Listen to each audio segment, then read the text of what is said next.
My name is Lilian Silva. I'm the Forage specialist for Clemson Universe and Jesus Forage drops. Today I'll be talking about alfalfa establishment. So let's get started. So when I talk about alfalfa in the region, I get this question. But can I even grow alfalfa in the south? My answer to you is yes. So there have been a lot of research conducted on this over the last decade, and there are several researchers in the region that have been looking at incorporating alfalfa back into forage systems in the region. And when we um, when we talk in general about alfalfa in the region. The reason for asking if we can even grow alfalfa is because a lot of people have a perceived lack of persistency idea in regards of alfalfa due to the insect pressure and the climate conditions that in the past the varieties that were available did not were not able to persist under those conditions. But we have had breeding efforts to select for varieties that were actually tolerant to our conditions, including undergrazing management. So this has developed to having adapted cultivars available, adapted varieties to our region nowadays, due to major efforts, especially from Dr. Bolton from University of Georgia. Then we also have had advance on the management recommendations, management strategies that we use when we are managing a stand of alfalfa or alfalfa mixture with grasses. So just in general, alfalfa, general overview of some information, alfalfa is a perennial legume. It does have high forage production and quality, and can be used, as I just mentioned, as in monoculture. So you can plant alfalfa by itself, or you can incorporate into grass systems. And also you can use alfalfa for hay production or undergrazing management. Just want to call your attention here for the bottom, for the two pictures. These pictures were taken in 2020. One was November, the one on the left, and the other one was in December. And this was in South Alabama at the Headland station near Dothan, for those of you that are familiar with this region. And that was a stand of alfalfa with Bermuda grass in mixture. So when we're talking about alfalfa, we do need to be making sure that we use proper fertilization management. So we need to be really replenishing the nutrients back into the system to support forage production and longevity, persistence of that stands. And one of the major requirements is in potassium. And in this case, the phrase that's mentioned here is for alfalfa and Bermuda grass. So that's why I have that saying that's for both Bermuda and alfalfa. But when we're growing alfalfa by itself, it's also important that we are replenishing that nutrient that the alfalfa needs to be able to succeed. There's also requirements for micronutrients because of the ability that alfalfa has as a legume to fix nitrogen through biological fixation. There are several micronutrients that we need to keep an eye on, but especially boron and molybdenum, because they are special components of the nitrogen fixation process. And this will be a requirement to apply yearly or biannually. Then when we're talking about establishing alfalfa or alfalfa into Bermuda grass systems, we are going to be looking at establishing alfalfa on fall. So all the pictures that I have here, they are related to alfalfa in Bermuda grass mixture. And I did not put the seeding rate here, but when we're establishing alfalfa by itself, we are going to be looking at 20 to 25 pounds of per live seed per acre as the seeding rate. And then when you have this condition that you're going to be interseeding alfalfa into Bermuda grass stands, you're going to be looking at 12 to 15 pounds of per live seed per acre as the seeding rate on those conditions. Because we're also going to be using different row spacing for each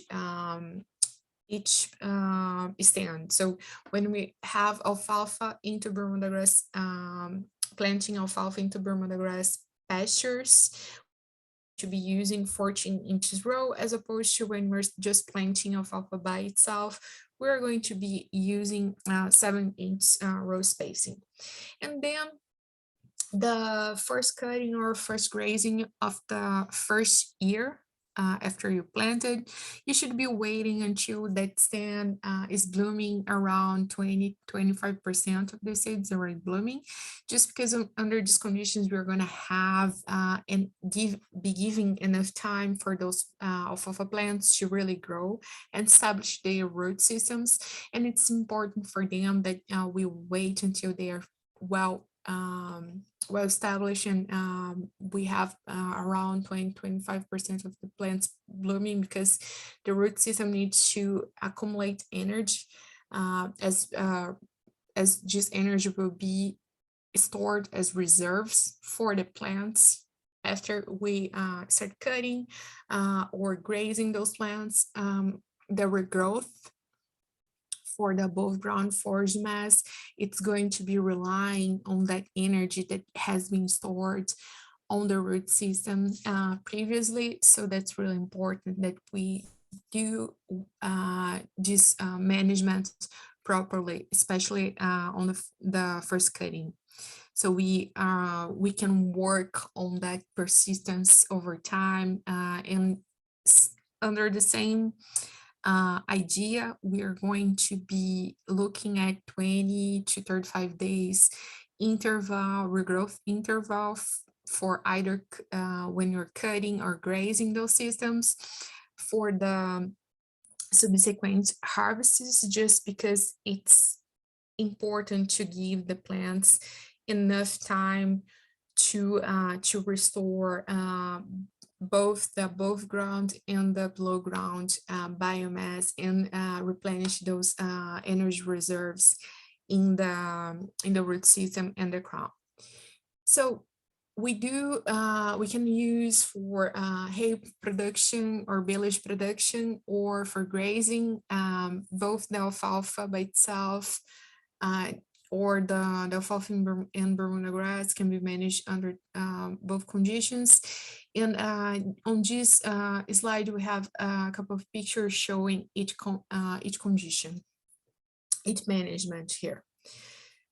Something that's really important when you're planting and managing an alfalfa stand is that after the season, the plant starts to really grow back, we're going to have to be scouting those fields for diseases, insects, and nutrient deficiencies often.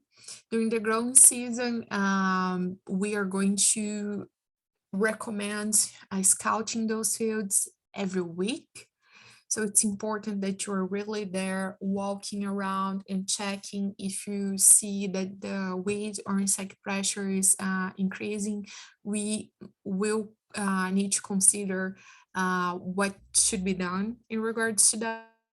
Control is required. And to assess that, we do need to be making measurements of the insect pressure, and then also be assessing how much disease occurrence you have on the stand. And for nutrient deficiency, generally we are going to be splitting the potassium requirement throughout the season, so we can be matching that requirement for potassium for the plants. But also it's important that we do look around when we're scouting those fields to see if we can spot potassium, boron, or molybdenum deficiency, or even sulfur. Some of our soil sometimes don't necessarily have enough levels of sulfur, and then the plants become stunted and yellowish. So really early in the establishment. So there are several things that we can be looking at that will show us that something is missing. I've been working with alfalfa for a few years now, and I always say that alfalfa shows you what nutrient it's missing, because it really, like, you can spot the picture on the right. Uh, you can spot what's happening there, and by the visual assessment, once you have seen that symptom, and you are training to recognize what they are, you can spot what those are, what those deficiencies are representing. And we do have some resources through South Carolina. We do have this the establishment and management technical publication that's in the land grant press page. We also have in alfalfa-bermudagrass management guide and calendar that was published through NAFA, the National Alfalfa Association source last year. This was a effort that was led by Dr. Jennifer Tucker, Dr. Mullenix, as well, and other co-authors.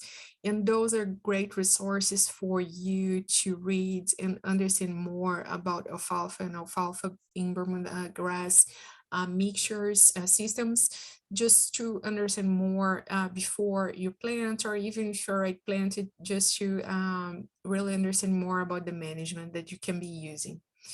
Well, this is what I had for today for these Forage drops. I really appreciate your watching this video. If you'd like to check the other videos that I have released on the page, please go to YouTube to check them. And the Forage Drops channel is also on Facebook, Instagram, and TikTok. Please follow the page, Forage Drops page, to keep up with timely information and other resources and written information as well that I shared there. Thank you so much. Have a great one. I appreciate your support on watching this video.